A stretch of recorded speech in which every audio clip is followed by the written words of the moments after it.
ओडिशार 3,24,00,000 लोगों को मिलिबो 5 केजी चाउल गहम। मेरे किसान भाइयों बहनों को मेरी तरफ से नमस्कार। मेरे किसान भाइयों बहनों, मेरे इन शब्दों को आप ध्यान से सुनिए। मैं फिर से कह रहा हूं, राज्य रे आरंभ होईछि प्रधानमंत्री गरीब कल्याण अन्न योजनार चतुर्थ पर्याय। कोविड महामारी समय रे एही खाद्य सुरक्षा योजना अधीन रे प्रत्येक हिताधिकारी को मासिक मुंड पिछा 5 केजी लेखाएं चाउल किंबा गहम दियाजिबो। योजनार चतुर्थ पर्याय संप्रसारण द्वारा उपकृत हेबे ओडिशार 3,24,00,000 हिताधिकारी। स्कीम अधीन रे केंद्र सरकार जुलाई रु नवेम्बर जाए हिताधिकारी को संपूर्ण मागणारे जोगाई देबे खाद्य शस्य।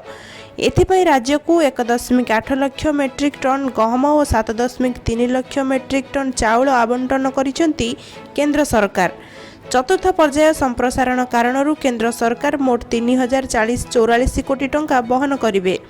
हिताधिकारी को चाउल गहम आवंटन लगी एफसीआई चाउल किलो 39 टंका और गहम 28 टंका रे क्रय करिछि।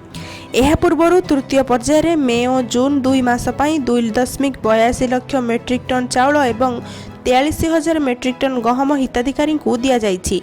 तृतीय पर्याय रे ओडिशा हिताधिकारी को खाद्य शस्य आवंटन पई 1220 कोटी टंका खर्च करथिले केंद्र सरकार। एने एफसीआई पक्षरु आयोजित सांबादिक सम्मेलन रे तथ्य रखिचंती एहार ओडिशा महाप्रबंधक निशित कुमार प्रधान। भिडियोटी आपण मानकु किपरि लागिला आपण मानकर मतामत आमकु कमेंट सेक्शन में लिखि निश्चित जणाइबे।